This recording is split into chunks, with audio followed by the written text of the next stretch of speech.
very well. I've come out to my local mountain, which is called Selfie. That means bagpipe in English. And it's a blue sky day. And what I think is an absolutely wonderful autumn day.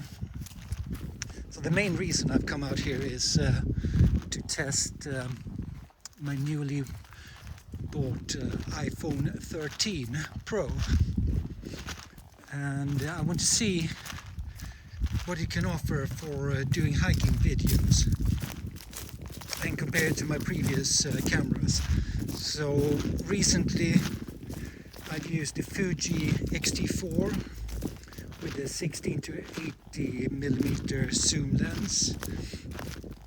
That turned out to be pretty good, but it is a bit too heavy to just carry it around, take it up, shoot a little bit, put it away again. That whole workflow, it's a bit too clunky, and it adds a fair bit of weight, even if you go with the single lens and just the camera body itself. The stabilization on the Fuji was good, but I still found walking around like this was way too shaky, and I think the iPhone is going to perform much better. I'm going to record the footage in 4K, 30 frames per second, and at the moment I'm using the iPhone's mic, built-in mic, and I find it's pretty good if you speak quite close to it, and as long as there's no wind. I have packed my little Rode Videomicro Go thing with me as well, and I'm going to try if that improves it at all. I'm going to see how it is to walk in here, how it handles switching from light to dark. So I'm using the iPhone without any finesse at all, so it's just starting it.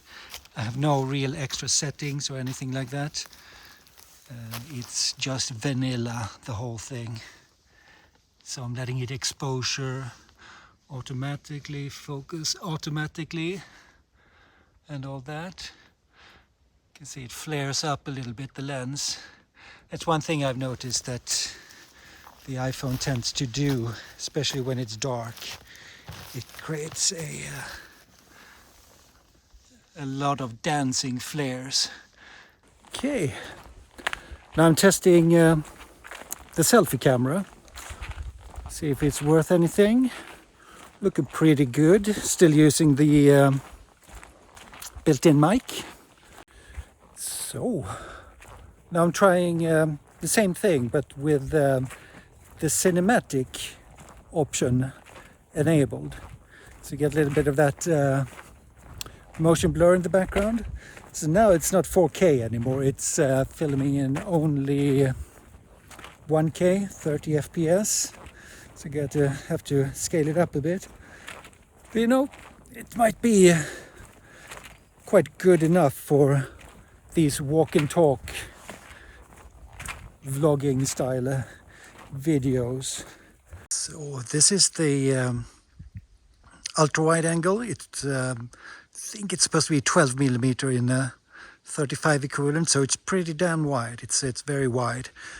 I'm now going to film how it looks like when I punch into the 26. Yeah, and this would be now the 80 mil. I do have some on-screen controls for exposure and where I put the focus. Unfortunately, in the default app, the exposure lock and focus lock is at the same it's the same tool. So once you point on the screen, that's where you get the lock for both of them. What I can do, I'm gonna focus there. If I focus, press and hold, you go into the lock mode, and I can also press and I should be able to drag down, slightly drag down to decrease. So far I think it's pretty good actually. It feels really nice. I have to say, compared to the GoPro, the bigger controls, the bigger screen and all that, it just wins hands down. It's a much better thing compared to the GoPro. I guess you can save the GoPros for your snowboarding and downhill mountain biking adventures. And if you're doing low intensity activities like hiking, I think this is, it feels like it's a winner. It feels really good. Very well. Let's see if we can hear any difference. I have now put on the Rode Videomicro. Got it. I put it on the top of the phone, and I'm speaking maybe a decimeter away from it. And I got the little fluffy cat as a windbreaker on top of it. And now I'm speaking at the same distance, but I'm using the iPhone's built-in mic. And we're back with the Rode Videomicro. And I think it's not that huge of a deal. I think that iPhone mic is pretty darn good, isn't it? Just testing the sound with the Rode Videomicro when I'm shooting with the selfie camera. I'm going to do a test of what it looks like to dolly in all the way down to the microscopic level. Here we go.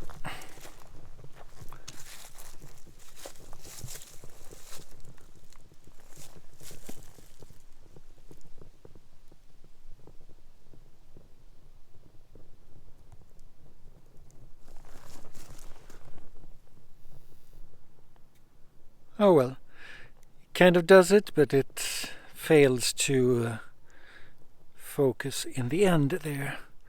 Okay, I'm testing to use the ultra wide as a selfie camera, and I'm curious to see how that looks like. So I'm trying to just look straight at the cameras. So, as a final verdict of this, I have to say it's definitely going to be my next thing that I try when going for a hike. So I am checking the battery now that I've been out for it's about a 4-hour walk, filming quite a lot, I would say. Just about maybe a bit more than you would normally do on a hike, and it's lost 40% of the battery. So in my calculations it would just barely be enough for one day. I guess if you keep an eye on the battery you will make it for the whole day, and then charge it during the night.